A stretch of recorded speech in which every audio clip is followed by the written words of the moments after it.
Imagina que embarcas en un barco de expedición. 16 días por el Atlántico Sur, hacia las islas subantárticas.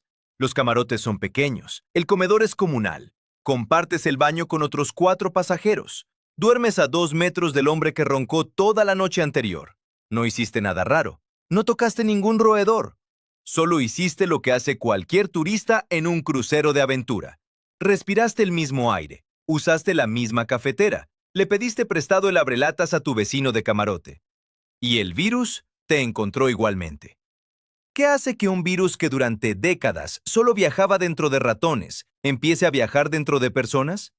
Porque eso es exactamente lo que pasó en el MV Ondius en enero de 2024. Y la respuesta no es tranquilizadora. Hay enfermedades que coges de animales. Hay enfermedades que coges de personas. Y luego hay enfermedades para las que los libros de texto tienen una categoría muy clara. De animales, nunca de personas. Los hantavirus estaban en esa categoría.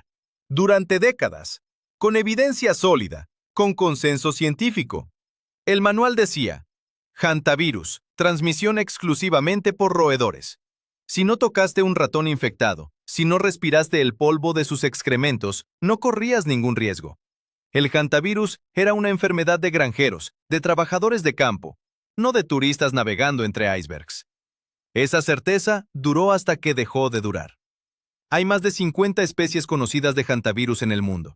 Exactamente una de ellas es capaz de pasar de una persona a otra. Se llama virus Andes y fue identificado en Argentina y Chile en 1995, después de un brote que mató a 23 personas. Dante Enría y su equipo del Instituto Nacional de Enfermedades Virales Humanas de Pergamino publicaron los primeros datos en The Lancet en 1996. En aquel momento, nadie entendía del todo cómo se propagaba. Algunos pacientes no habían tenido ningún contacto con roedores identificable, pero habían estado muy cerca de alguien enfermo durante mucho tiempo. Al año siguiente, el equipo de Wells documentó en el New England Journal of Medicine lo que los epidemiólogos argentinos llevaban meses sospechando. El virus Andes se transmitía entre personas, no de forma fácil, no por el aire en espacios abiertos, pero se transmitía. En contacto estrecho, prolongado, en espacios cerrados.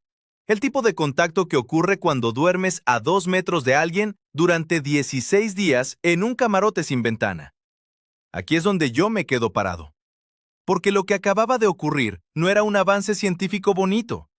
Era la caída de uno de los pocos muros que parecían sólidos en la virología de los patógenos emergentes. El muro que decía, este virus no puede usarte a ti como vehículo. El error que comete casi todo el mundo es creer que los hantavirus son una rareza regional, una enfermedad de gente que manipula ratones en graneros de Patagonia. La verdad es que los hantavirus están presentes en todos los continentes salvo la Antártida. Infectan a decenas de miles de personas cada año, y la única barrera que hasta ahora impedía su expansión entre humanos acaba de demostrar que tiene excepciones. El virus Andes no es una excepción pequeña, es la única excepción que existe. Y en el Ondius, esa excepción se subió a bordo. Eso responde a la primera pregunta. Lo que hace que un virus empiece a viajar entre personas no es necesariamente una mutación dramática.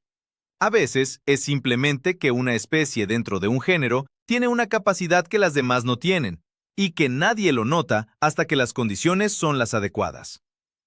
Pero, ¿por qué el virus Andes, y solo él, entre más de 50 especies, tiene esa capacidad? Eso es lo que los virólogos llevan casi 30 años intentando entender. Lo que sí sabemos es esto.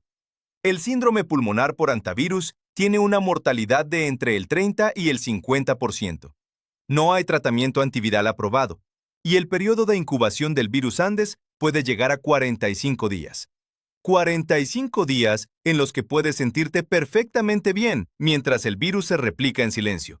45 días en los que puedes haber infectado a otras personas sin saberlo. Piensa en qué significa eso en un crucero de 16 días. El barco llega a puerto, los pasajeros se despiden, vuelos a 20 países distintos, y el periodo de incubación todavía no ha terminado. Según Martínez y colaboradores, publicando en la revista Viruses en 2020, el mecanismo exacto de transmisión interpersonal sigue sin estar completamente elucidado. Lo que se propone es la ruta de aerosoles respiratorios en contacto muy estrecho y prolongado. No transmisión casual, algo más parecido a lo que ocurre entre un cuidador y un paciente grave que comparten habitación durante días. Suena a ciencia ficción, pero aquí están los datos, aquí la revista, aquí el año. Es domingo, son las 3 de la tarde. Estás en el comedor del barco. Hay 15 personas en la sala. Uno de ellos tiene fiebre desde hace 2 días, pero lo atribuye al mareo. La ventilación recircula el aire. Su camarote está a 4 metros del tuyo. En ese momento, si el virus ya llegó a ti, está sucediendo algo muy concreto. El hantavirus ataca las células endoteliales, las que recubren los vasos sanguíneos. No los destruye directamente, sino que los hace permeables. El plasma empieza a filtrarse hacia los tejidos. En los pulmones, ese proceso se llama edema pulmonar. Los alvéolos se llenan de líquido. Dejas de poder transferir oxígeno a la sangre. El colapso no se anuncia con mucho tiempo de antelación. Tu antepasado, hace 10.000 años, nunca habría estado en un barco cerrado con 15 desconocidos durante 2 semanas. Su radio de contacto social era de unas pocas decenas de personas conocidas. El contagio interpersonal habría sido un suceso puramente local, extinguido antes de propagarse. Nuestro mundo tiene camarotes, vuelos de conexión, aeropuertos con millones de pasajeros al día. Nuestro mundo tiene las condiciones exactas para que una excepción se convierta en algo más. Cheryl Turner y su equipo en la Universidad de Nuevo México documentaron en 2018 que la vigilancia epidemiológica de los hantavirus en América del Sur sigue siendo profundamente fragmentaria. Muchos brotes se atribuyen a exposición a roedores, cuando la transmisión interpersonal podría haber sido el mecanismo real. El virus Andes lleva casi 30 años funcionando de una manera que la ciencia tardó en aceptar. Y eso cierra algo importante. La pregunta no era solo ¿por qué el virus Andes puede pasar entre personas? Era ¿cuánto tiempo llevaba haciéndolo sin que nadie lo registrara correctamente? El barco llegó a puerto. Los pasajeros desembarcaron. Los sistemas de salud pública de Argentina, los Países Bajos y la Organización Panamericana de la Salud emitieron alertas. Se trazaron contactos. El manual de virología tenía una entrada para el hantavirus. Decía, transmisión exclusivamente por roedores. Durante décadas, los libros de virología decían que el hantavirus no viajaba entre humanos. En el Hondius nadie había leído ese capítulo. Gracias por vernos. No te vayas muy lejos.